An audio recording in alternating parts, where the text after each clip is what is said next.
Apple continues to drive a wedge between themselves and Epic. Even if Epic put the wedge there to start with, Apple's like, well, watch this, hold my beer. And Matt and I might be samurais together. Yay. Fun times. Right, Matt? Sure. I'm here for the ride. This podcast in a nutshell. Matt's here for the ride. What is today? Okay. This is the Gamers 2 podcast for August 21st, your weekly roundup of news and commentary related to the video game industry and anything else that might pique our interest. You mic dancing over there? No, it's mic dropping? It's the old, like, when I feel that this is loose, I don't know if it's the adapter that we have on these or if it's actual, like, it's just, I don't need to touch my mic, but I constantly fidget with it during the entire episode. Yeah. I've like, I don't touch this now. Like, I might do a slight adjustment here. But that's it. Yeah. It just I mess with it. I'm like, ooh, what about here? Here. Ooh, I'm standing more up straight. Let's move the mic up a little bit. Ooh, I want to slouch. Let's move it down. Yeah. I mean, I do that a little bit, up and down. Yeah. Depending on, But when I go to move it up and down, I grab it so my hand slightly takes it one way. And I'm like, oh, that feels loose. Why does that feel loose? And then, one thing leads to another. See, I think you have a crappier situation going. I don't know how you even justify that. I don't know. Aren't we the same? You have some weird black thing going on. That's the adapter, remember? Yeah, see, I don't have that. Yeah, because I think there was something weird about... Mine has an adapter, but it's metal. Oh, I think it's because we didn't order a second one of... Something was weird with... Who gives a shit? You're not here to listen to us talk about how our mics are attached to the mic stands. Terribly is the answer. Cheaply is also the answer. Cheaply, terribly is a combined answer of those two. If you're still listening, power to you. I appreciate it. Leave a review on whatever you're listening to. Leave a review. Hey, listen, 1 star, 5 stars, reviews. What's the saying? No press is bad press. Yeah. So I think that's the saying. In theory, nothing could go wrong. Tell one friend. You know what? Tell one friend. How's that sound? One friend. In theory, that has a trickle effect. Or unless you tell that one friend to stay away. Yeah, if you tell the one friend to stay away, you know what? Technically, you did what I asked. You told the friend, so at that point, I can't ask for any more. And then if you don't want to do any of those things, in the description of wherever you listen, there should be a thing that says questions/comments. Click that. Leave us a question or a comment. Or a philosophical statement, a haiku, the 7th page of the Magna Carta, what your favorite amendment is. Do you believe in aliens? Are aliens the reason History Channel is still... From a young girl's heart. All right, so anyway. Yeah, this is actually a podcast about games. Theoretically. Yeah. This is a theoretical podcast about games. And here are some, Matt, that you could play that are brand new out this week. New games. I was going to make some weird mouth noise, but we won't. You just got to get that. You got to get the air horn app. So just... Yeah. Yeah. All right, new releases for the week. Apex Legends Season 6 is officially here. Oh my god. Season 5 is over. We are on to Season 6. I haven't played since they introduced seasons. Number 2, Evergate for the Switch. Number 3, Microsoft Flight Simulator is out for the PC. Getting way more traction than I would have anticipated. Getting so much traction to the point where people I know that are much more shooter focused have switched to streaming, not permanently, but have been streaming Microsoft Flight Simulator to that effect that one and only, I'd say friend of the show, but I've only met him 4 times, so I don't even know if that counts. Bruce Green, him and some of his cohorts, Kryken, Jacob, and I think a couple others might have been in on that, flew in real time I think it was the flight from LA to Dubai, which is 16 hours. Passing back and forth? Yeah, streamed the whole thing. At one point, Bruce was like asleep at the wheel, but they did the whole real-time flight and everything. I watched the highlights video. They were in a cockpit. They were in like a front half of an airplane. Oh, okay. That's interesting. With all the gear set up in front of them and whatever. Wearing the hats, the jackets, aviators, because those are pilot mandatory attire. Yeah. I watched a little highlight YouTube video of Doc playing Flight Simulator. Yeah, Doc's playing, Hutch was playing, Tabes was playing. I read it referred to as the new Crisis. Yes. So, fun fact, I played a little. There's more games, I'll get there, but I played a little. I downloaded it. How'd you do that? Game Pass. Mind blowing. $5, Matt. $5. Do you get the whole game? Including, so you get the 100 and... No, not the, just the base. All right, base so game. You don't get the 100 and stupid amount of money. Yeah, not the ultimate edition or whatever they call it.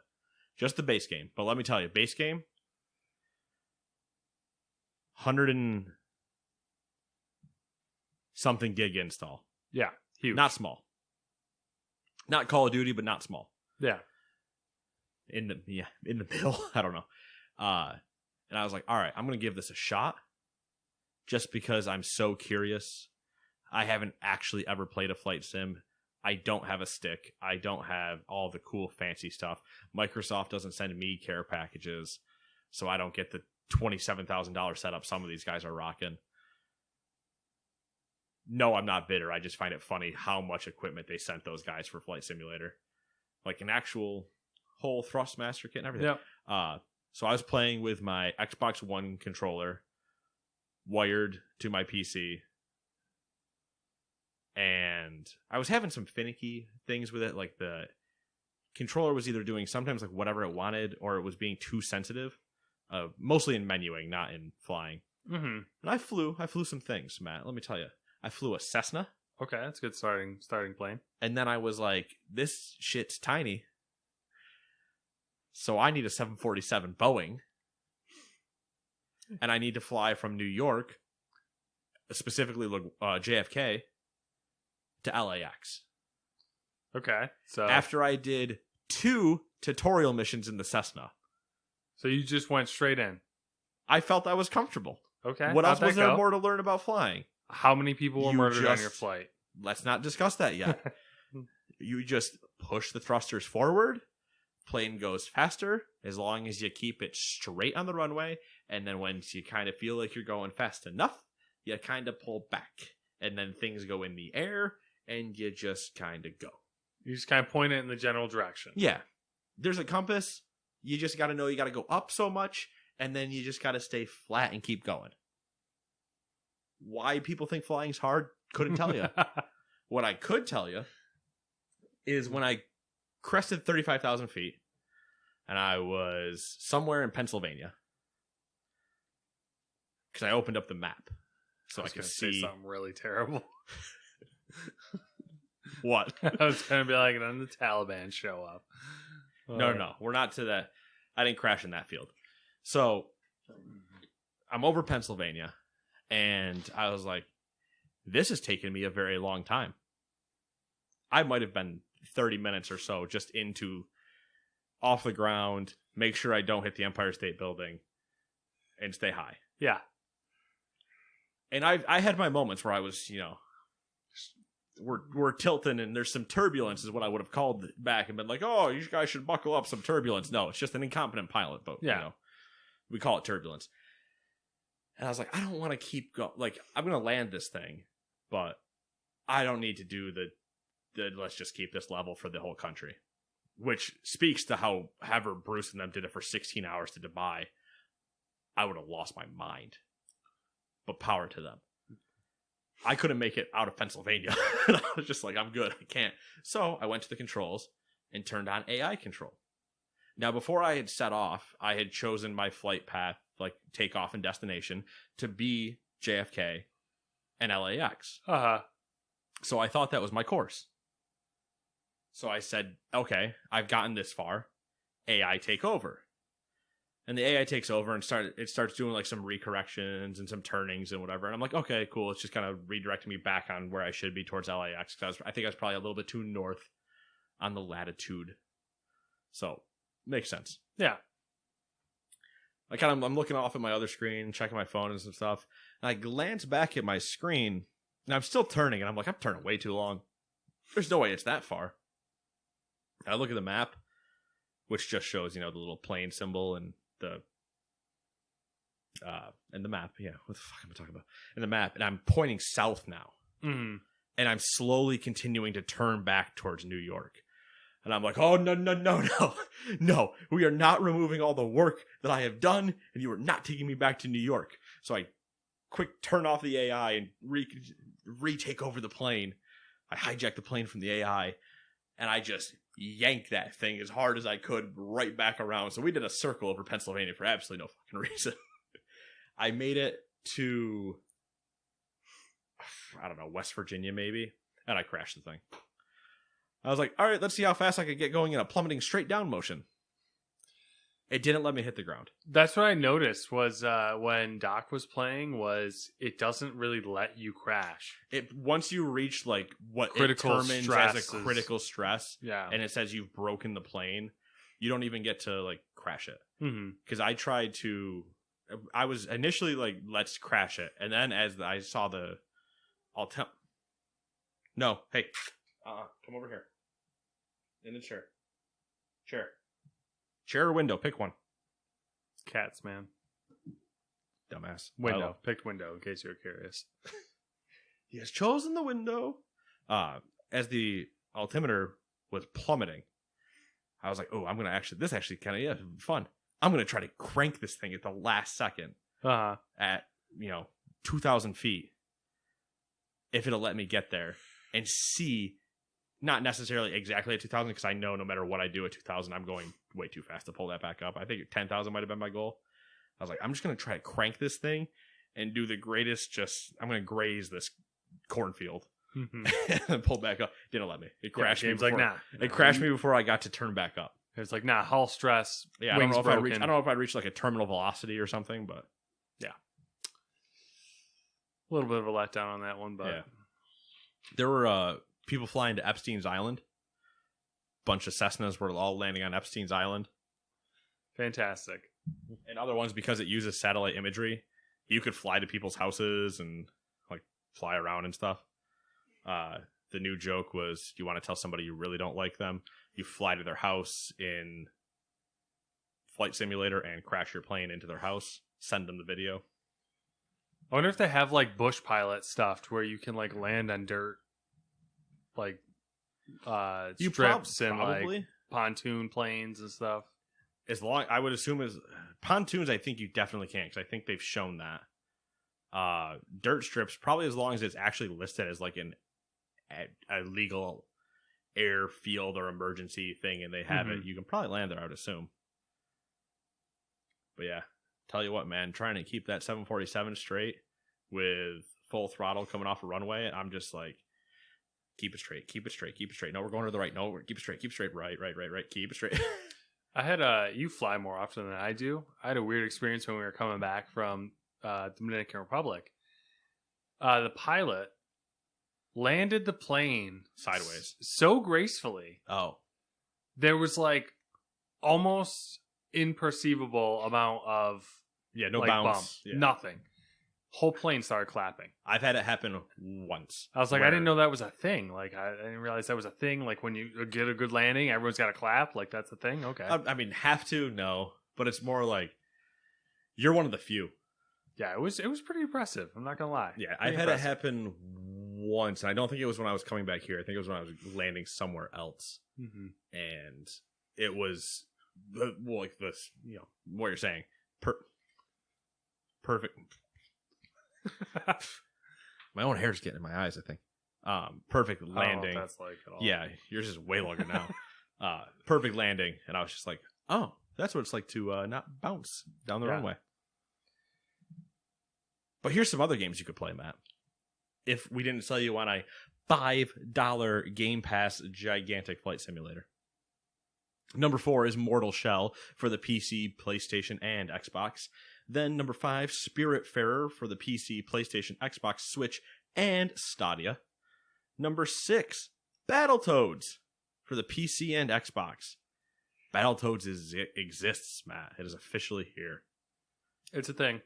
Number 7, Frostpunk On the Edge DLC for the PC. Number 8, Griefhelm for the PC. Number 9, Pastel Blind Karma for the PC. Number 10, Peaky Blinders Mastermind for the PC, PlayStation, Xbox, and Switch. I believe that's a, British show, Peaky Blinders? I think so. I want to say it's like some sort of BBC thing, but it's like on Netflix now, maybe, or another show, or yeah, one of them's on a streaming I want to say Netflix. That sounds right, but hey, somebody will correct us. Number 11, A Remnant from the Ashes, Subject 2923 DLC and Complete Edition are now out on PC, PS4, and Xbox. Okana, 4 Rhythms Across the Blue for the PS4 and Switch. Number 13, new Super Lucky's Tale for the PlayStation and Xbox. And number 14, PGA Tour 2K21 for the PC, PlayStation, Xbox, Switch, and Stadia. You have to keep our eyes on that one. Maybe if there's a sweet it sale. needs more. It needs more, I think. Yeah. $20, we could probably have our fun with it. Yeah. But $20 in December, where we give people enough time to create courses and mods and put all the things that they won't put in it. Yeah. Hey, we're not going to pay for the master's license. Okay, community will just make it. Don't worry. Just give us the tools to make it. Before we get into the news, I do want to put a small disclaimer in for you and the listeners. I like did that it's this for doc me. while I was extremely tired, and I was several Oktoberfests deep. So it might be a rough ride. We'll see. We'll see how we did. It'll be a test. Spoiler alert for you. I previewed your doc. Okay, so is it bad? Yeah, Good? no, it's fine. All right, good. I didn't really read it. I was just doing the headline. Okay, I don't look like a mishead. Okay, so there might still be some disaster in there.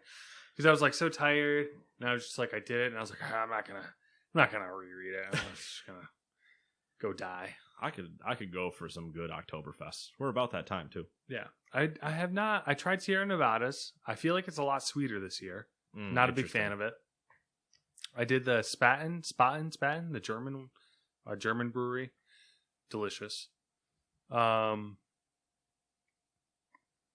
it so far. The one you brought up last time was good. Yeah. That was Von Trapp, I think. Yeah. I bought their Vermont one. I bought their variety pack, which came with a Pilsner, a Helles, a Dunkel, and a Vienna Lager.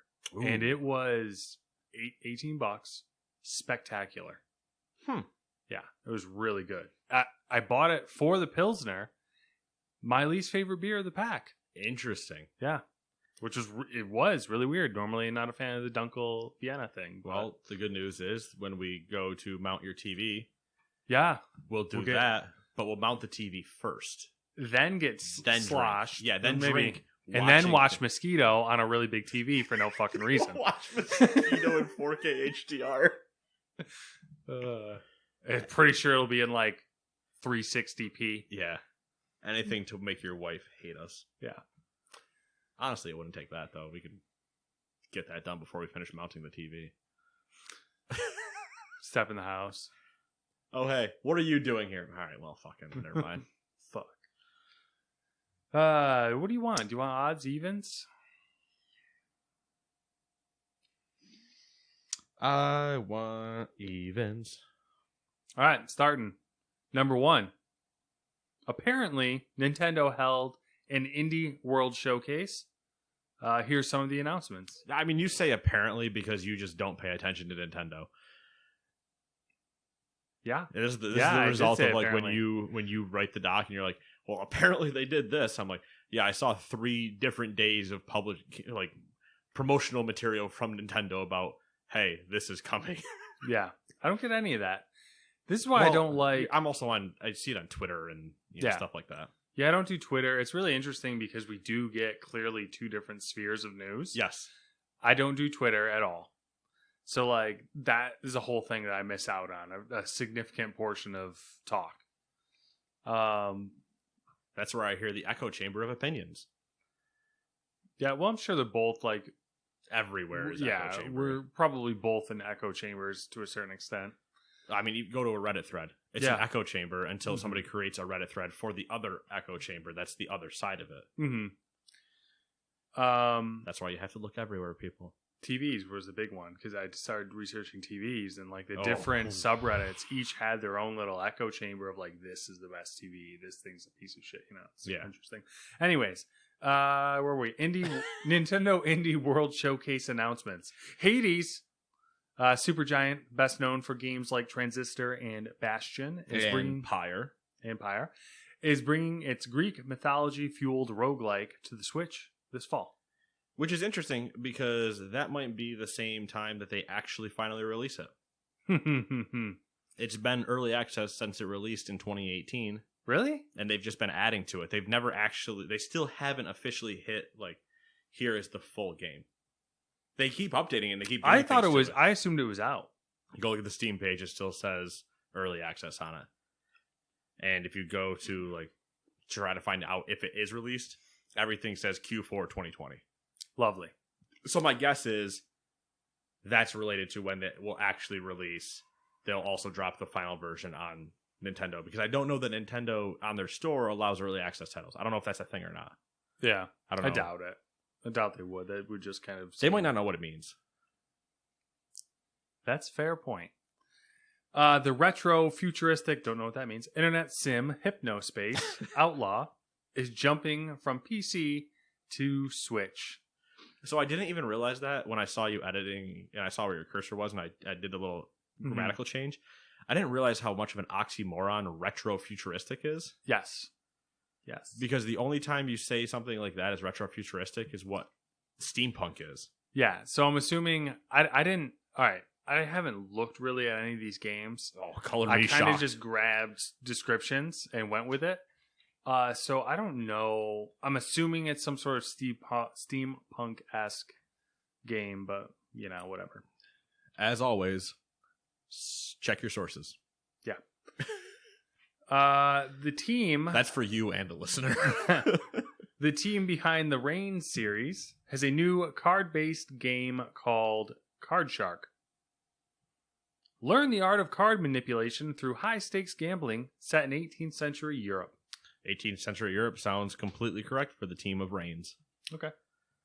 Reign of Kings, it's those ones. That's what they're talking about. I know the name. Can't place anything. Anything. I cannot place but one hair upon this doll's head. Garden Story puts players in the role of a plump little Concord grape named Concord. I would have never guessed. On a quest to restore their home island. I'm curious what it means by home island. Like, you're a grape. Like, it doesn't even relate to grapes. Grapes aren't. Maybe you visit other islands, and that's are how other you islands identify... just other boxes in the garden? Maybe. Because I'm only a grape, so I'm not going to be like the Fruit of the Loom grape, where I'm a full man in a grape costume running around yang through people's houses and homes. Oh yeah. My dad's gonna come home and beat me with a toaster. I don't have an answer for you. I'm intrigued because who doesn't love grapes? Bear and breakfast. You run a bed and breakfast, and you're also a bear. Okay, I'm more intrigued by this one. By this more than anything else. Yeah. And Hades has always intrigued me, but you're gonna tell me I'm a bear and I run a bed and breakfast. Yeah. What do we think the name of the bed and breakfast is? Because I guarantee you don't get to name it, but what do you think it's probably named? The picnic basket. Ooh, interesting. I was going to go with Goldilocks. The bare necessities. Ooh, that's a good one. Just right. Just right. Okay. That's a good one. That's a good one. Do you shit in the woods? It's a long name for a bit of breakfast. What's the Charmin tagline? Oh, that's Bounty. I don't remember. It's something about less is more. Okay, well, fuck it then.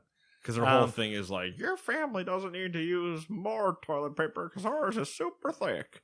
Yeah. I don't know why the KFC Colonel was doing that, but all right. It's a Illuminati. They're all owned by the same people. Tinfoil hat time. A Short Hike is available on Switch now. Oh, yes. A Short Hike mixes the quaint charm of Animal Crossing with the wide open exploration of The Legend of Zelda. I don't know if I like that description. It's like, hey, here's one great thing, and here's another widely liked great thing. We shoved them together, and I'm like, I actually know this game. Oh, holy shit. And I agree. Because it leaves out, I don't know, it does have a certain charm to it. Like, does it stop at that description, I guess, is what my worry is. Where it's like, hey, it's an open world like Zelda and other open world games. I get the Zelda comparison, but I feel like you can go there, you would get misled by the Zelda comparison at the same time. Because it has like old Zelda vibes to me. Oh, old Zelda. So not Breath. I mean, it didn't specify Breath of the Wild. Yeah, not Breath of the Wild.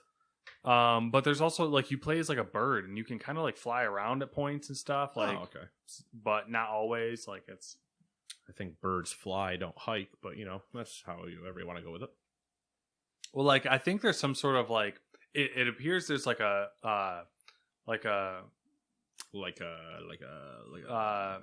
verticality to it. Okay. So like I feel the little bit I watched of the game, it seems like if you need to get quickly to a place that you've already been, you can kind of like fly there almost, but you have to fast travel without the option of fast traveling. Something like that. I don't know. I know someone who got it like the day it came out on Switch, so we'll see. We'll see what I'll wait for your report back then.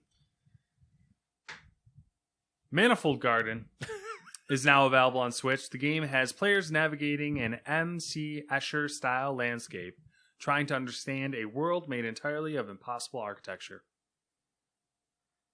Okay. Yeah. Anytime I hear M.C. Escher, I can only think of White and Nerdy. So, works. M.C. Escher is my favorite MC.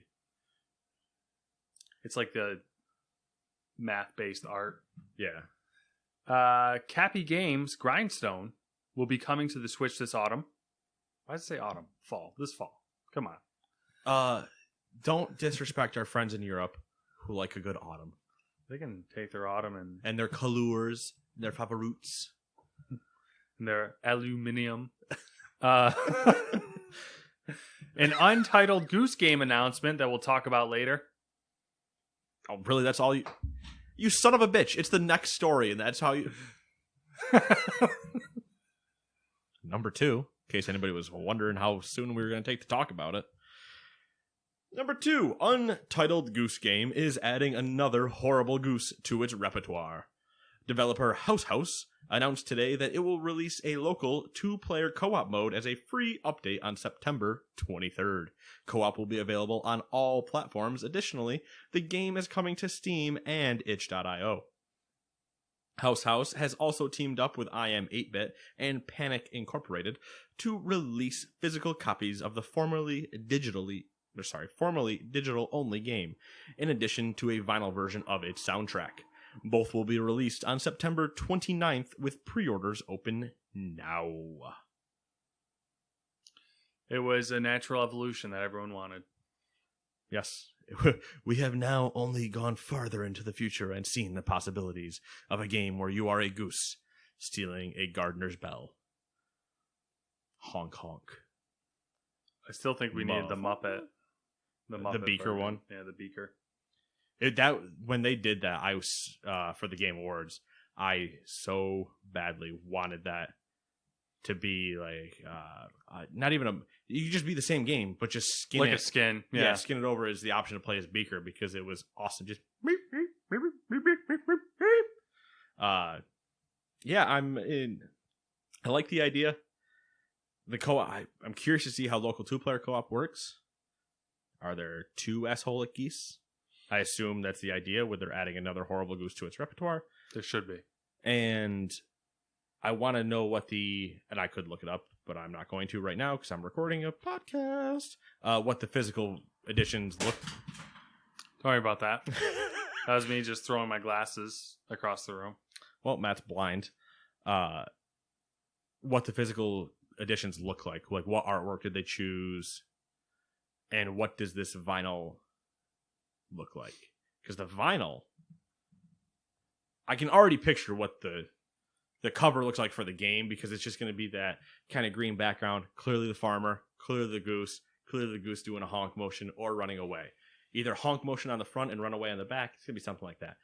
But on a vinyl cover where you have a lot more space, I'd like to see them get up to like multiple scenes, or just it's a giant goose head. I feel like they're going to do one of the vinyl albums that's not a normal color. Like that'll be either like, clear or white or red or something like that. Are you talking about the actual vinyl itself or the cover? Yeah, the actual vinyl itself. I think the actual vinyl itself is, I think it should be, the cover should be scenes of sorts, maybe well-known moments or something. But the vinyl itself should be a white goose face. Just, it's staring at you. Maybe honking. Yeah, either like black vinyl and then the white goose to make it stand out, or two goose both just like looking at you, or doing a honk motion, just come at me, bro. Come at me, bruh. Bruh. I'm a goose. I take your bell and I wag it and I make it go ding-a-ling-a-ling-a-ling, and it's mine now. Goose game. Let's see here. The Epic Games and Apple plot has thickened. Oh boy, number 3 coming in with drama. Apple is preparing to terminate all developer accounts and cut off iOS and Mac development tools access from Epic Games. In a tweet from the official Epic Games news account, the company said it was filing a motion for a temporary restraining order against Apple to prevent it from cutting off its development access, which Apple apparently plans to do on August 28th. In its notice, Epic attests that this action by Apple would cause, quote, irreparable harm to Epic, including cutting off future development and updates on an Unreal Engine for the platform, preventing developers making apps on Unreal from having access to newer versions, forcing them to move to other engines. So, you know how Cyberpunk 2077 is based around the idea that we have corporations going to war? Mm-hmm. Welcome to Cyberpunk 2077. Yeah, you could build a pretty big army with $2 trillion. If I was making as much money as Epic was month by month, I would have amassed a small army of children. Oh. Wait a second. You know who else has a small army of children? Asia's Apple factories. Yeah, they do. Got to make all those iPhones. All the well, let's think about this for a second. Those are both horrible jokes. Let's just back up for a second, though. Apple. Yep. Worth $2 trillion. Uh-huh. Yeah. One single fucking company. Yep. $2 trillion with a T. Uh-huh. Yep. Dollars. Yep. Why? People are stupid? I like iPhones. Don't get me wrong. I like iPhones as much as the next guy. $2 trillion. As much as the next person that also likes iPhone, because in this room, that ain't me. But have either of us changed on our stances from last time, or had any other developmental type? I haven't really been forward thinkings following it, because it's basically just like, because of the content, like who's involved. All we're really getting now is opinion pieces. Yes.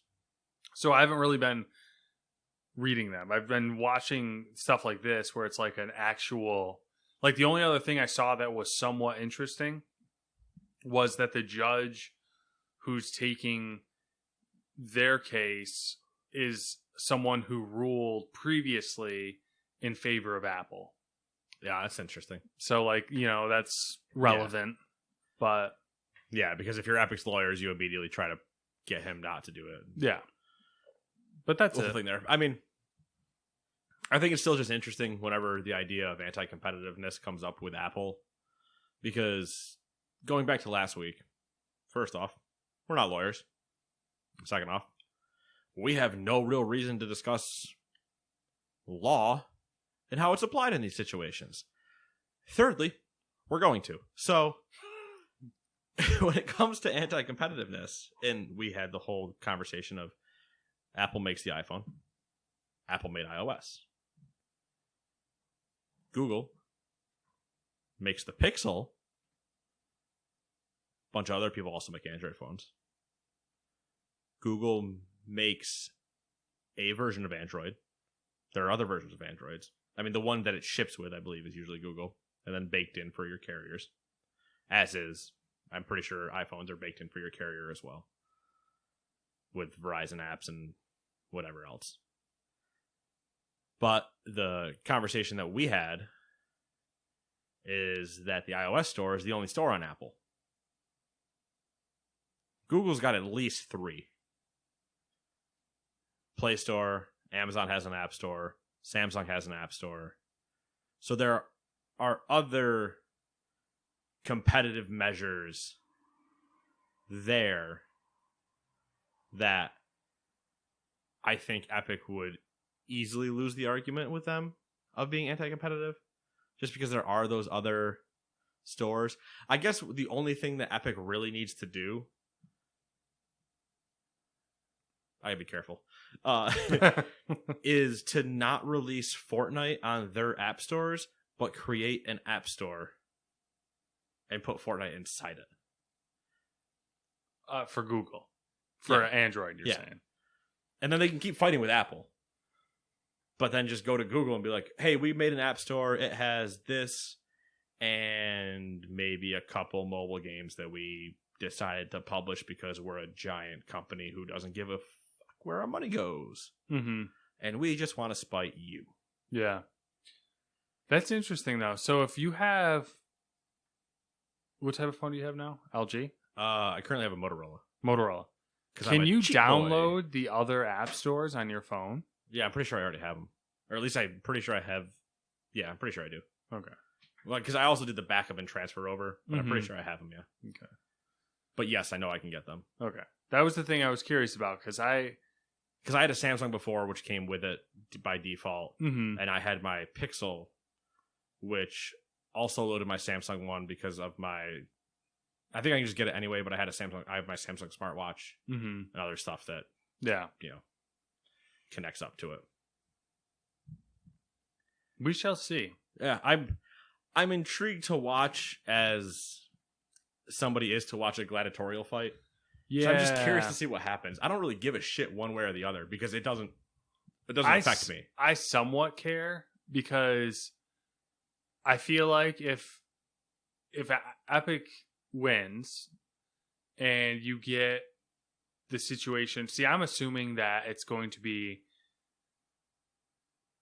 kind of what you were just talking about, that whole app store situation and that type of thing, to where it would be something where Apple would have to open up their phone to other app stores and other things like that.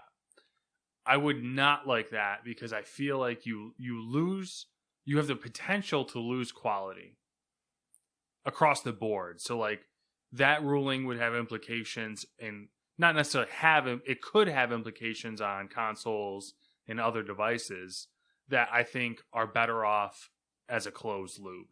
But yeah, I mean, that's always the part where we both come back to, where I don't give a shit how this specific instance falls. It's the ripples after it. Like, I don't care that you drop the stone into the water, because I know what's going to happen when you drop the stone. Yeah. I'm curious to see, as those ripples come to shore, what is being eroded and what is happening there. If that even makes sense. There's your nature analogy, and eventually Nate will get in some type of voice-changing impression. Is it my turn? It is your turn. I was like looking at it, I'm like, all right, I already read this. Helps when I have my thing in my hands. Hey. Number 4. We're recording a podcast, kids. Number 4. Last week, 505 Games announced users who already own Remedy-developed Control on Xbox One or PlayStation 4 will not receive the new Ultimate Edition of Control on Xbox Series X or PlayStation 5. The publisher claims there are barriers preventing it from offering a free next-gen upgrade as other companies have done. Quote, we spent several months exploring all of our launch options for Control Ultimate Edition, and no decision was taken lightly. While it is challenging bringing any game to next-gen platforms, we quickly realized it was even more difficult to upgrade our current user base to next-gen with full parity across platforms with our year-old game. Every avenue we pursued, there was some form of blocker, and those blockers meant that at least one group of players ended up being left out of the upgrade for various reasons. As of today, we can't offer an upgrade to everyone, and leaving any one group out feels unfair. We understand that this is not what you want to hear. End quote. Matt, immediate thoughts? I have 3 thoughts. Okay, let's start with the first one. The first one is I can't wait for us to be in the next generation so we can stop saying PlayStation 4, Xbox One, and PlayStation 5 and Xbox Series X in the same sentence. The podcast will shorten itself by 3 minutes. Thought number 2 is I really appreciate the clear, concise, somewhat concise response by Remedy and 505 or whoever this statement's from, 505 Games. Number 3 was my immediate, this is just a gut reaction and it's just... be my one thing to say. It's the entitlement thing? Never mind. Not my one thing to say. Okay. My gut reaction, I didn't read into I didn't see too many people complaining. But now that everyone's doing upgrades, now everyone feels like they should get an upgrade for all their games, which I'm just that's not how the world works. And, it's not a perfect world. But go ahead. You feel differently. Not necessarily, because we have discussed entitlement problems ad nauseum for the last couple of years on this podcast. The problem comes when you're doing it. You're making the move, and other people aren't having a problem making the move. Mm-hmm. But somehow you're having a problem making the move. Mm. To which my bullshit radar is going off. Mm. It's really difficult because we don't understand how to make up the money if we just give it to you for free, is what I think they want to say. Okay. But they need to frame it in such a way that they're there's a lot of loops and technical things where it's I bet if you sat down with Xbox and had a conversation with them about hey, these are the problems we're experiencing, there's a solid chance Xbox would go, yeah, we can help you, and figure it out. So PlayStation might be a little bit more finicky only because they're them, but I have a feeling it's doable. Mm-hmm. I don't know what would be holding you back. If the idea is parity between the two, I don't think anybody is asking to be able to play it on the Xbox Series X and the Xbox One. Mm-hmm. I don't think anybody's asking for those. So is the content that's going to be in the Ultimate Edition also going to be available? Yeah, it's the DLCs. So it's the same content? Yeah. Or is there new stuff? I think there's a up-res pack for the new stuff or whatever. Because I'm not super up to date with Control. I assumed that what was included in the Ultimate Edition, there was something more than what was capable that then was given to the previous gen. I believe the Ultimate Edition is the same thing as always, where it's a complete edition, and then I believe the next gen is getting your up-res pack and stuff like that. Okay. But Control is a single-player game. It's hard for me to, and it's the whole problem, speculation, and I don't know what's going on back behind the scenes, that you can't figure out. Nobody's asking for cross-platform play, which is or not cross-platform, but cross-generations, which is the only thing I think that could be really hanging you up. Mm-hmm. Because if you're already releasing it, the only thing you need to do is go look at the player save files and import a save file. Like that's why I don't see, nobody's asking to go, hey, I want to have this here and there. I want cross save between the two. Which I don't know. Maybe I'm insane. He is double checking for me. I'm just rereading the wording there. Yeah, that was was like we ran into barriers where some people would have problems, and it didn't feel right to alienate a group. So instead, we alienated the whole. And I'm like, wait, what group were you having problems? Maybe it is what I was saying. Maybe Xbox, they did figure it out, but PlayStation, they can't figure out how to do it. In the original article that I was pulling the quote from, the original quote had like more detailed technical information in it, but I cut it out for, obviously to keep it short. Right. And that would probably have answered at Son least partially some of our questions. Because I remember there was, I think you're, in the grand scheme of things, I think you're probably right. Because it's a single player game, it is the same content. So like, what the fuck's the problem? But I would assume that they're maybe trying to do some cross save shit or something. Which wouldn't make sense. All I'm saying is, hey, I'm going to buy a Series X. I'd like to bring control over and my save file. I'm not going to go back to my Xbox One. Why would I? That doesn't make sense. So, it is what it is. Yeah. Luckily I played it on PC and don't have any of these problems. So, PC is the future. All right. Let's see here. For some reason, this is going to be really bizarre, but I normally I use my iPad for reading stuff. I normally hold my iPad in my right hand and read it. On the last story I read, I held it in my left hand and read it. And hardest time in the world doing that. Something about the shift and like, it's not my normal routine. I was like having the hardest time trying to like it's a routine follow thing, man. It's a routine thing. The words. I mean, I feel you, but I do both, I think, because I do this and I don't do this. I actually never do this. I'm always left-handed. This feels really uncomfortable, right? It's just like, that's kind of weird. It just kind of feels weird. I'm going to try it next story. Right. Let's see how bad I do.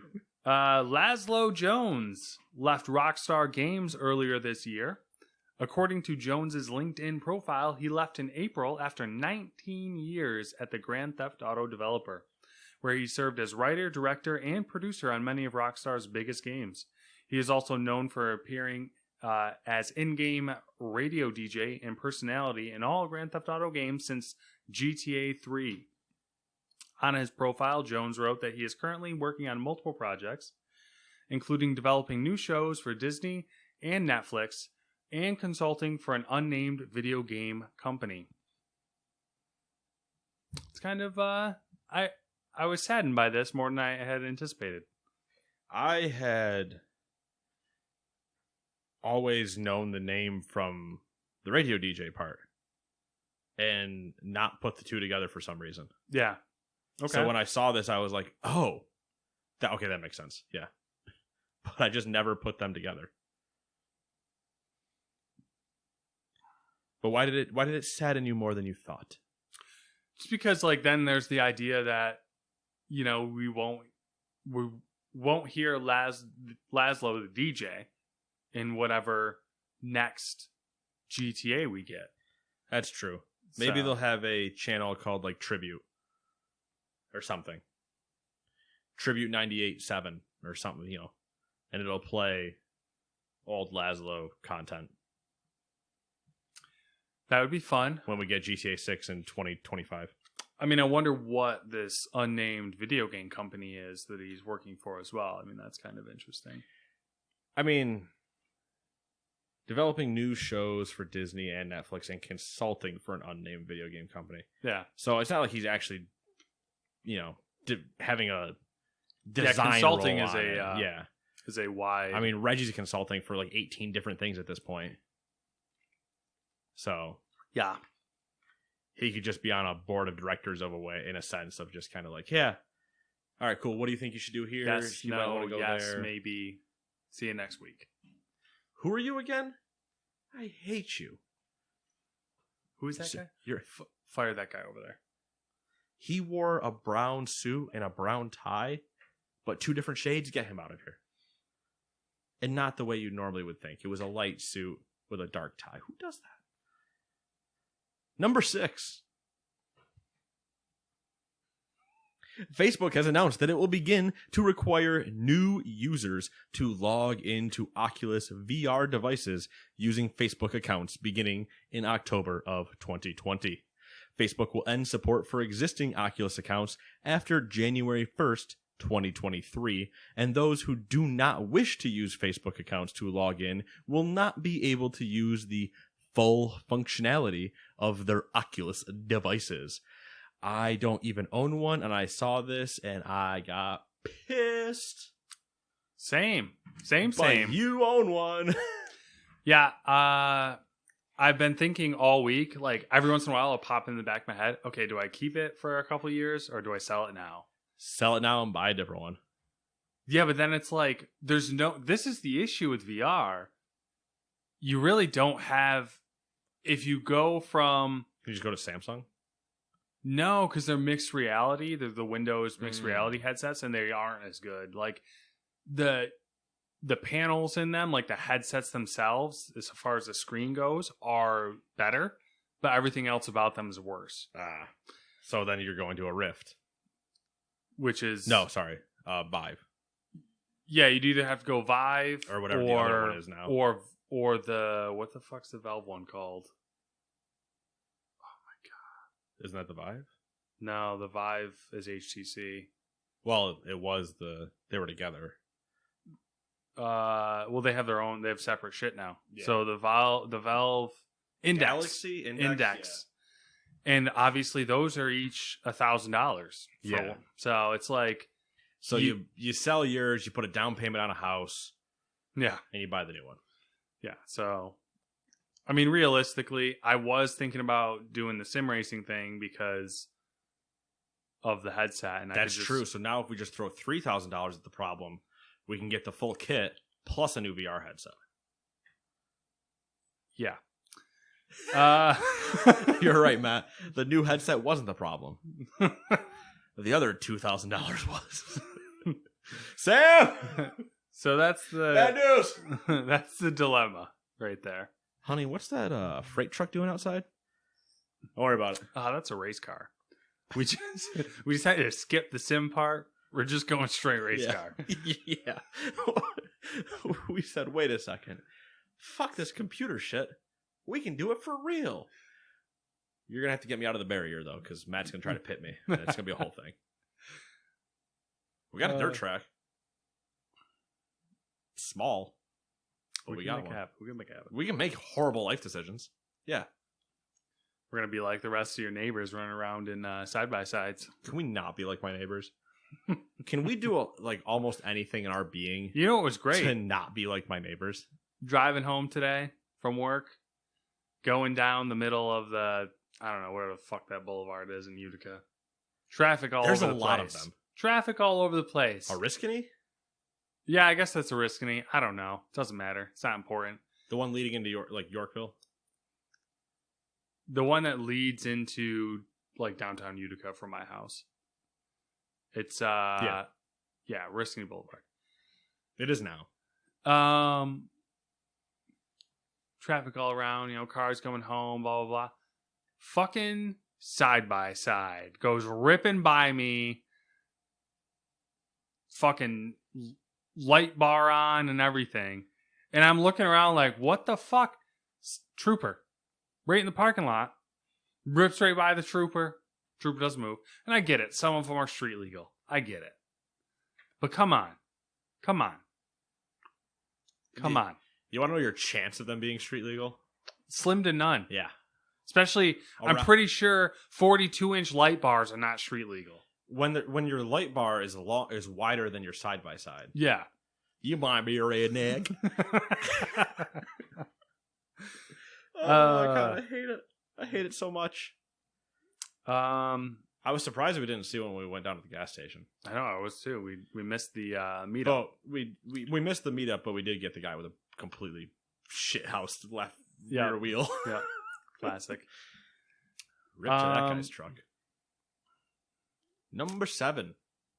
EA Play, the subscription service formerly known as EA Access. I kind of wish that was the whole name. Is coming to Steam on August 31st. About time. We knew it was happening. Now that they made the whole deal with Steam and EA are now playing nice, and they had said it'll be making its way there at some point, well, there you go. Good to see. Also funny just to see, I wish the whole new name. I love EA Play. It's the correct name. I said it last week. It's a good name. Mm-hmm. Good choice. Now I want the name to be EA Play, the subscription service formerly known as EA Access. We can keep that going. Such as Prince, the artist formerly known as Prince. What is his new name? Dead? It's just the artist formerly known as Prince. Is what I don't know. He's dead. I don't know what he did. Yeah, I can't ask him. You're right. It's not important. He's dead. He's not worth anything now. Fuck him. I can't ask him what he goes for anymore. Hey, what do you go by? Anytime you want to answer, I'll wait. He's not dead. He just went home. Are you one of the people that air spray painted him on the side of a building in the clouds? Was that a thing? I'm sure somebody did. I'm sure somebody does it when every celebrity dies. Number 8. Speaking of death, both Deathloop and the Stanley Parable Ultra Deluxe have been pushed back to 2021 due to the COVID-19 pandemic. Thrilling. Not surprised by Deathloop. Honestly, completely forgot about Stanley Parable Ultimate or Ultra Deluxe.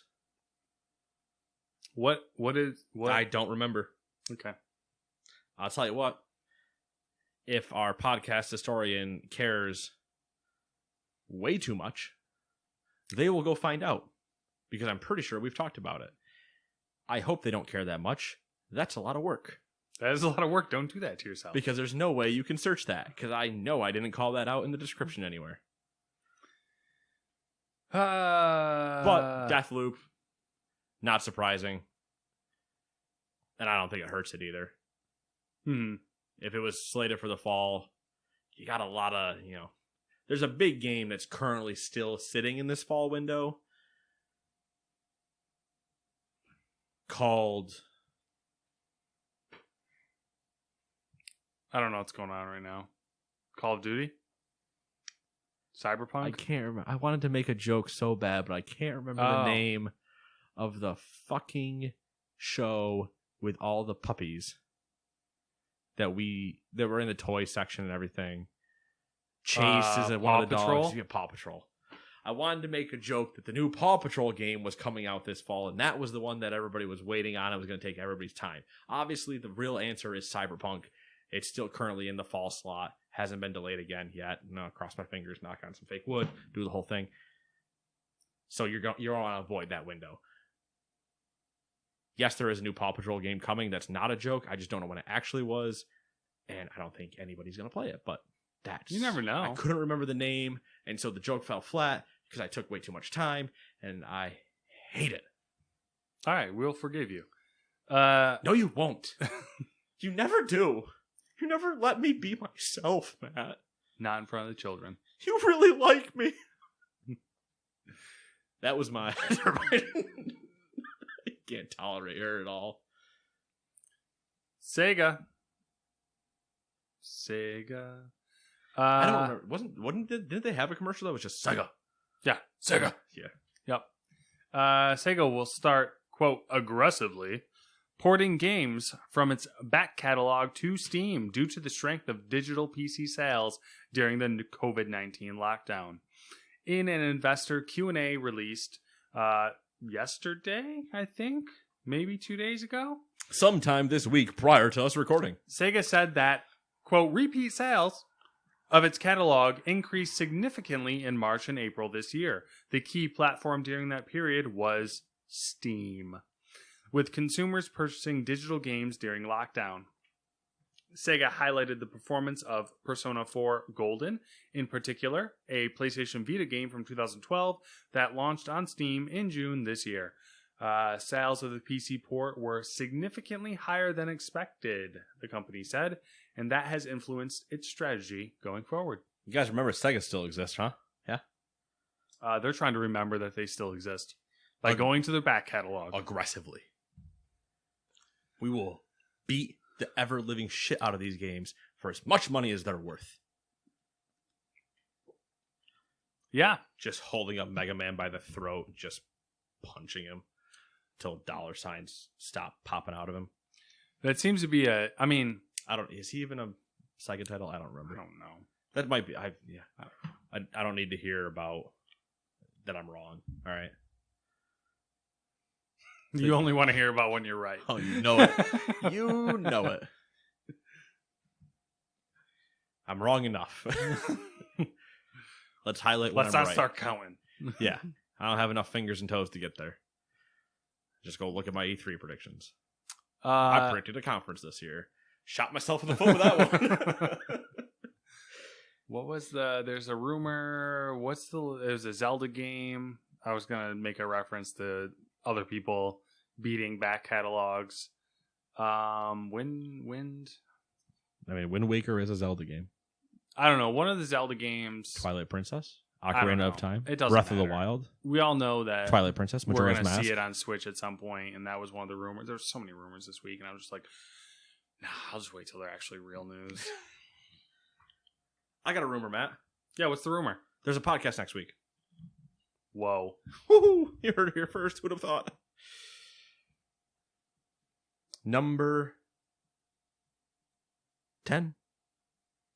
Sucker Punch Productions. Number 11. No. Number 10. Sucker Punch Productions has announced Ghosts of Tsushima Legends. Pulled directly from the PlayStation blog, quote, "We designed Legends to be an exclusively cooperative gameplay experience. You'll be able to partner up with friends or via online matchmaking and play Legends in groups of 2 to 4 players. Each player can choose from one of 4 different character classes, the Samurai, Hunter, Ronin, or Assassin. Each class has unique advantages and abilities that will reveal in the future. With 2 players in Ghost of Tsushima Legends, you'll be able to play a series of co-op story missions that escalate in difficulty, building on the foundation of combat from the single-player campaign, but with new magical twists that often require careful synchronization with your partner. With 4 players, you'll be able to take on wave-based survival missions, fighting groups of the toughest enemies Tsushima has to offer, including new Oni enemies with supernatural abilities. If you can best the story and survival missions, you may be confident enough to take on the 4-player raid that will arrive shortly after the launch of Ghost of Tsushima Legends, sending you and your partners to an entirely new realm to challenge a brutal, terrifying enemy."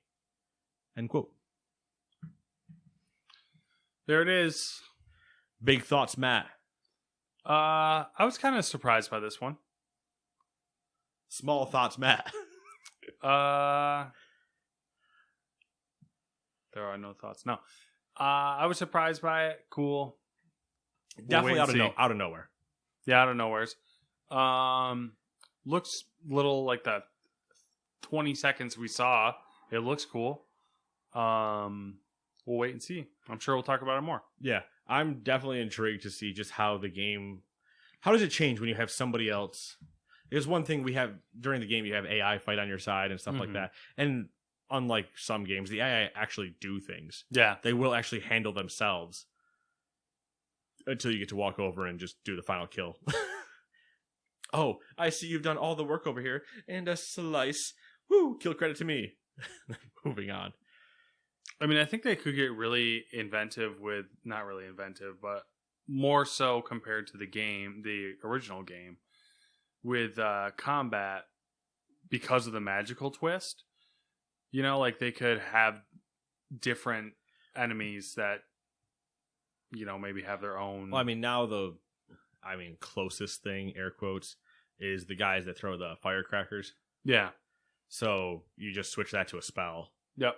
Or some other type of ground effect. Yeah. I kind of suspect that this is going to be one of those things where the combat's very, very similar, but they just throw more shit at you. I think they'll definitely throw more shit. I think what's interesting in the way that they word that is the synchronization idea with teammates, in which I'm assuming there might be a new button prompt where if you both go into ghost mode or you both hit a button, you do a synchronized attack that puts you into a cool little cutscene with each other, like back to back, cutting down enemies type of thing, or like somebody throws, does the good old, what is it, like the brute break kick, or even spear stance when you're doing the kicks, and you stagger them back, and then the other one sword through, and it allows you to kill, 4 enemies in your area or something after you've both reached the,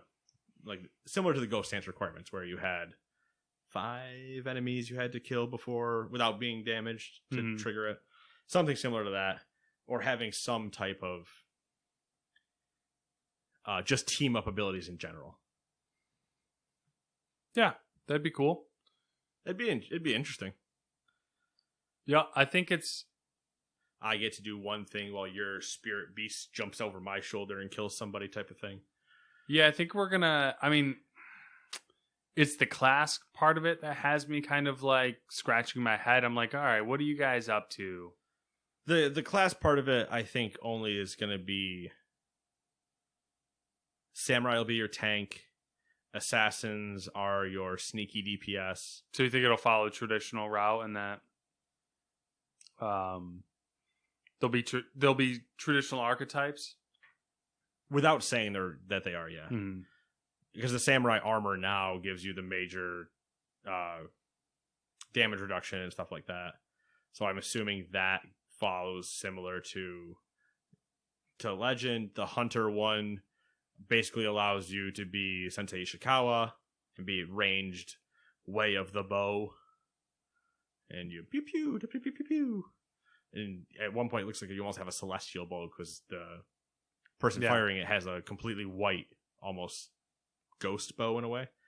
The assassin, I assume, attacks very fast or has increased capacity of smoke bombs or kunai or something along those lines. Like all the ghost abilities. Yeah. And then your Ronin is your true, like, best melee straight up duelist, which they are in the game anyway. So I murder them all. Spoiler alert, Matthew. I've only killed their leader, all the ones that thought they could duel me. Their leader took his armor, fucked his day up. Because I am the ghost. All right, settle down Jin over there, is ghost. Dead.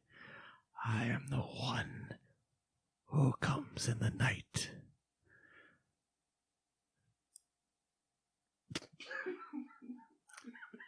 All right, moving on to some videos that we watched. I swear to God, if you wrote mosquito in here, I haven't looked because it's not. I didn't, but we really should. No, we shouldn't. Okay. We should do a new show where we do. The show we should be doing is the one where we take shots based on horrible karate movies. Yes, but we should also somehow work watching Mosquito in there.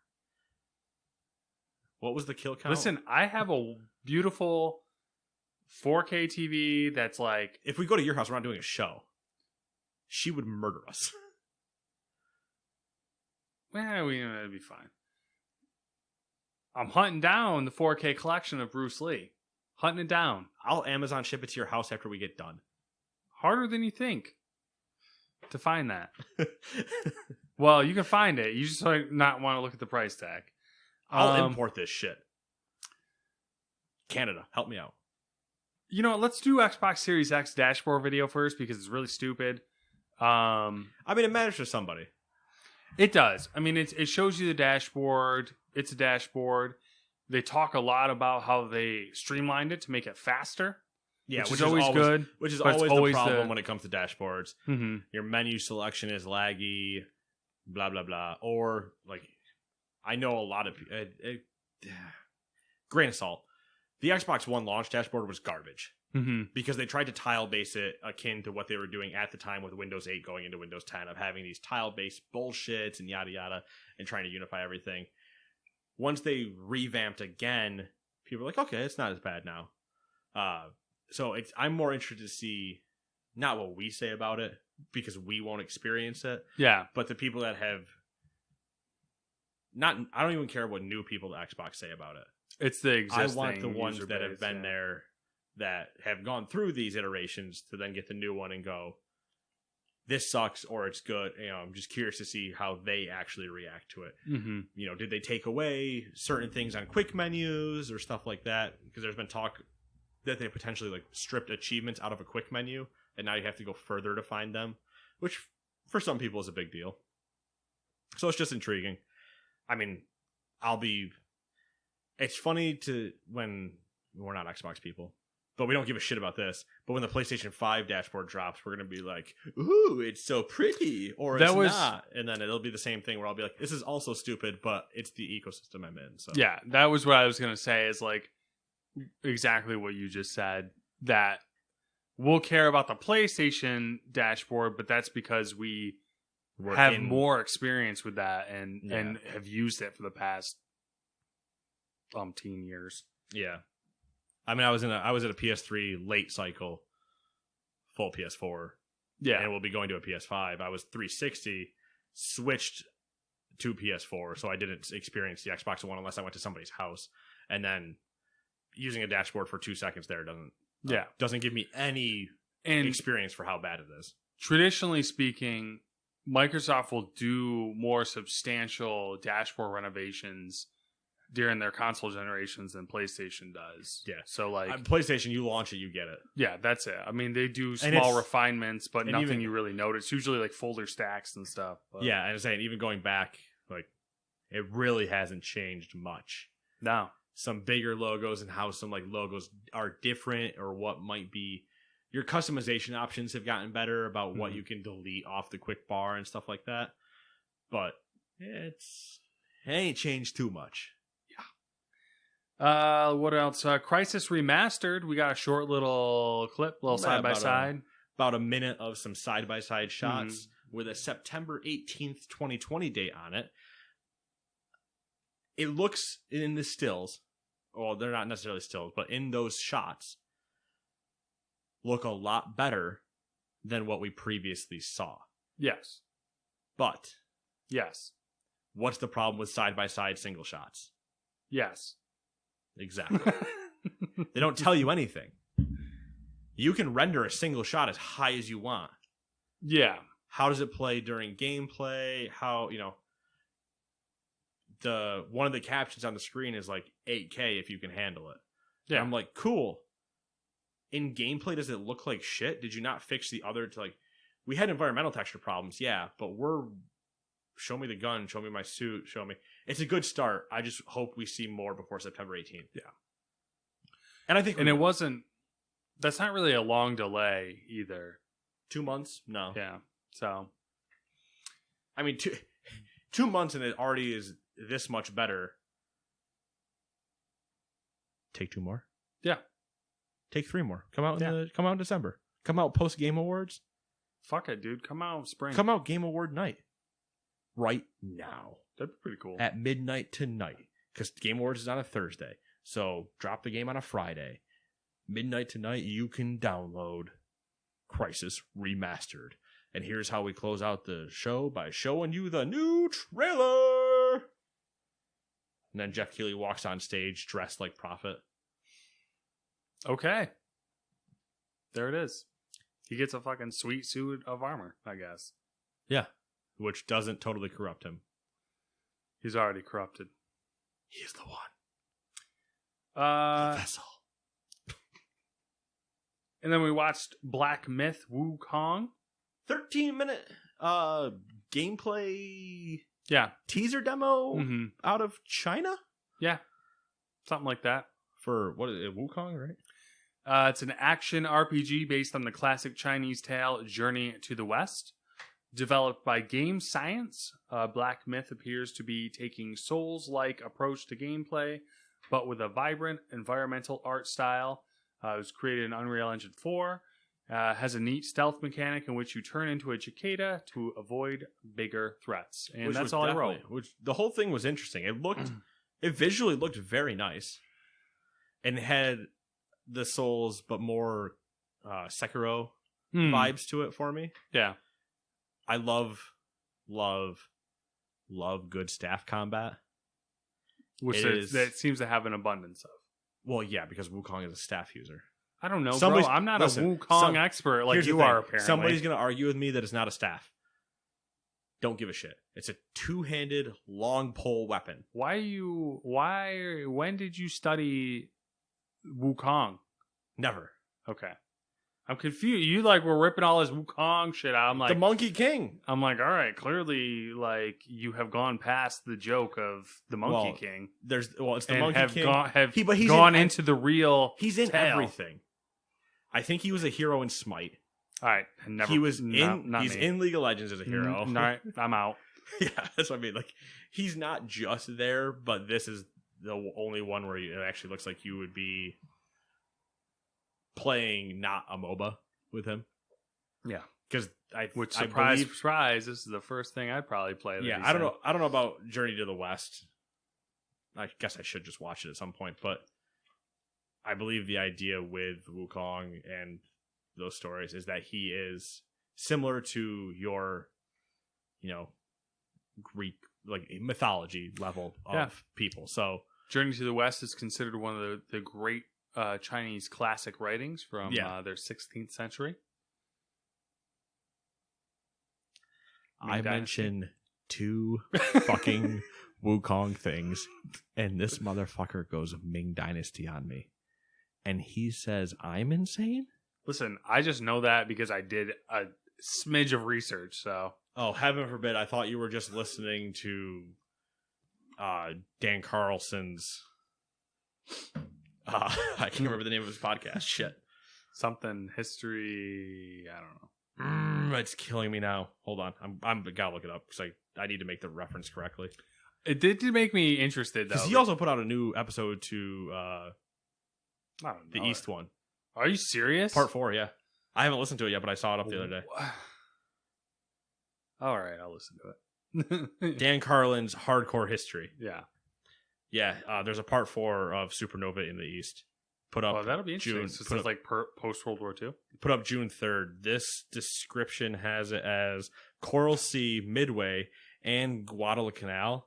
Didn't we? I thought 3 of the most famous battles of the Second World War. Together, they will shift the momentum in the Pacific theater and usher in the era of modern naval and amphibious warfare. I thought he went up to this. For Spotify, has it being published June 3rd, 2020. Okay. Which is the only reason I thought I haven't listened to it, because at least I thought.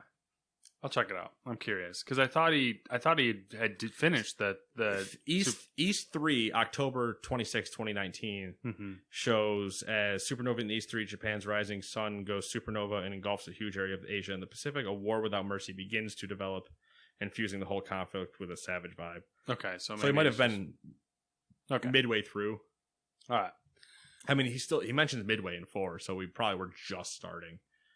But there's so much to cover in those. He goes so deep that... Yeah. Anyway, so, yeah, Ming Dynasty, son of a bitch. Yeah, Chinese... I bring up a staff and a Monkey King, and it's, you know too much. It was in the 16th century. Let me push my glasses up my nose. Well, let's get into something that you do know vastly more than I do. But before you get to the I know more things than you... the thing about staff combat, it's what I in Syndicate, Evie Fry has like a cane close enough, was much better than Jacob had just his fist, and I was like, that's so boring to me. And Ghost gets there kind of with the sword, but I so badly want to be Norio Mm-hmm. with that Yeah. weapon we talked about last time. I'm like, yeah, make me a fighting monk. And Wukong is pretty close to that. But whoa, God, I'm gonna bottle it now. The Ninja Turtle that uses the staff, Donatello. You know what? Leonardo has swords. Raphael has sais. It's the purple one. Son of all right, whatever. Michelangelo's the red one, right? I know Leonardo's blue. I think Ralph is red. Okay. Okay, if Ralph's red, I think he's red. who's orange? The funny one. Is it Michelangelo? That might be Michelangelo. Yeah, that might be Michelangelo. And then Donatello's purple. Okay, sounds good. We figured it out, guys. Somebody's gonna be like, nope, you're wrong. Way up. Well, in our world, motherfucker, that's the way it is. I can just see it because it happens to me when I listen to podcasts where I start getting angry. Yeah. So I'm like, no, it's such a simple thing for you to understand. How do you not know that, you son of a bitch? And then I'm like, wait, I just give yourself 30 seconds. I got nothing. Skip through these sections and come back to it. I got anyway, nothing. Uses the staff. Yeah. And every time they tease the idea of that Turtles game done similar to like Arkham, I'm just like, yes, give me in here for some sweet staff combat.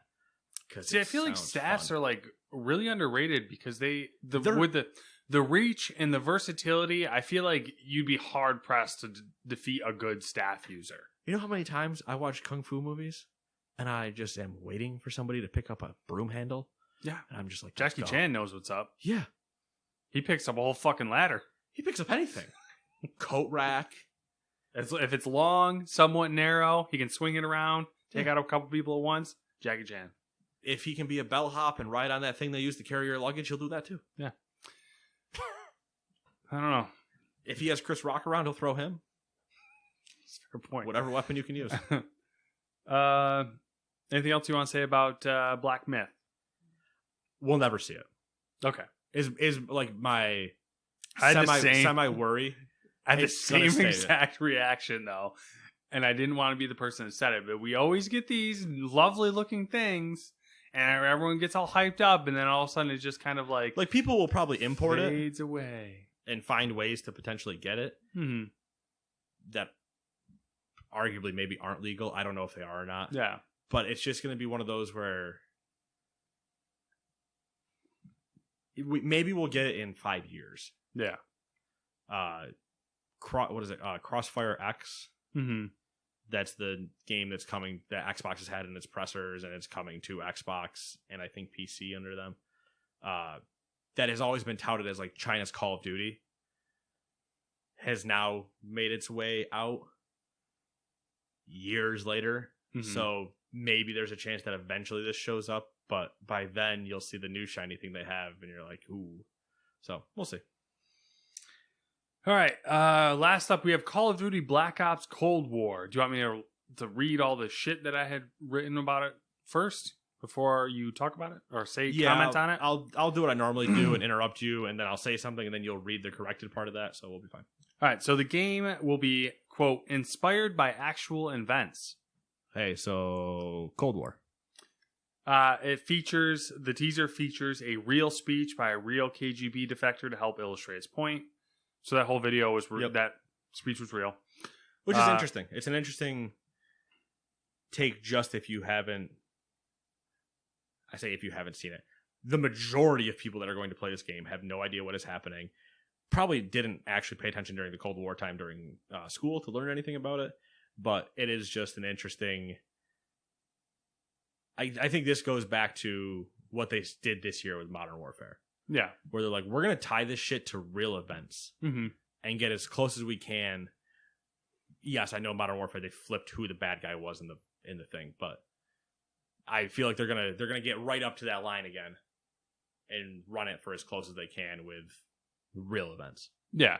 Seems to be their shtick now. Which is cool. They make a beautiful game. I just don't want it to take up my entire hard drive. According to snippets of text that flashed during the teaser video, players may play or interact with an alleged Soviet spy codenamed Perseus, whose goal was to, quote, subvert the U.S. to ensure Soviet dominance in the arms race, end quote. And Perseus was an actual Code name for someone the CIA was like lost track of. Yeah. They were aware of them. That was their code name. And then I think in the trailer it says that they were never found and their whereabouts are currently unknown. So. And the game will be formally unveiled August 26th. Yep. So we'll have more on it next week because that'll be right before we record. Yeah. Which will be nice. Yeah. Had to double check that it'd be before we record. Yeah, it'll be nice to see. I like the idea of going back. I say going back to that era. A good step away from the futuristic or modern. Mm-hmm. It's always nice to have the two. Well, as far as we know, I'm sticking by what I said and committing to it. If I'm wrong in 7 days, what if they fucking flip it on us though? You're in an animus. I wasn't gonna go that far, but that's a flip. That's something. Mason, what do the numbers mean, Mason? Mason. No, Reznov's not real. Mason. That's the original Black Ops. The entire campaign. Mason and Reznov, whole thing. Great time. All right, well. Yeah. Yeah. I mean, we'll see more next week. I'm intrigued that it's confirmed to be Cold War, so like cool, but I want to see details and well, next week we'll get them. Yeah. I mean, given that Call of Duty is unveiling something that's probably literally the only news we'll have that week, so we'll talk about it for a good amount of time. That's not true. I believe Gamescom might be starting that week. That's fucking bullshit. No, I don't know. So we'll have potentially 2 things to talk about. And that's it. No. And then whatever the hell happens between Epic and Apple. Yeah. We'll probably get some leaks. So 2.5. Madden will be out 2 1/3. Something else 3. All right, I'm done counting random numbers and trying to think of what we might talk about next week. Okay. So let's finish up with, it's been 7 days, roughly, since we've last reconvened. What have you been play, watch, read? Awkward. It's a formality that I ask you at this point. I know. I downloaded Watch Dogs 2. I tried to play a couple hours of it, and my dog decided that he wanted to violently jam his nose under my arm and whip his head up and then proceed to bark at me incessantly until I paid attention to him. So I did not play any Watch Dogs. I mean, that sounds like him. That needy son of a bitch. He is. We had to take him to the vet. 5 infections. Oh, he's just going. Well, not 5 infections. 5 medications, but he has 2. Both ears are infected. He has a skin infection, and he's having some sort of gut bacteria issue. So he is going for a record. He is. What else is happening in life? You put a ribbon around him for every time he had one of those. He'd be sagging his head. So my to-do list is now Watch Dogs 2. I think I'm gonna pick up the Samurai Jack game. Ooh. And that's where I'm at in life. Haven't really read anything. I don't recall watching anything, which is blatantly a lie, but I just can't remember. Marvel Phase 3 not happening? Nah, well, it will at some point. This is the way it's that weird work schedule thing. So this is my busy week. Next week there'll be a ton of time theoretically. So, kind of spontaneously bought a new TV because my TV was apparently a piece of shit. So I have that to play with, and that's where I'm at in life. Yeah, and you blame me for your TV. So yeah, well, Ghosts of Tsushima, I played it. I was like, oh, it's a beautiful game. And then I came over to Nate's house and he was playing it. I was like, what is this game? This isn't the game I have at home. Mom, can we get, She's no, like, we got it at home. Yeah. So it's not, Yeah, and I didn't realize he was going to do it. And before he came up today, I get a snap of a TV and he's like, And it was weird because I thought it was from Sam for a second because it said, Nate, this is your fault. Yeah. And you never will call me out by name blaming me. I had meant to send the message in our group, and I failed because, I'm old for a second now. I thought you just took your phone and you're like, send this to him, please.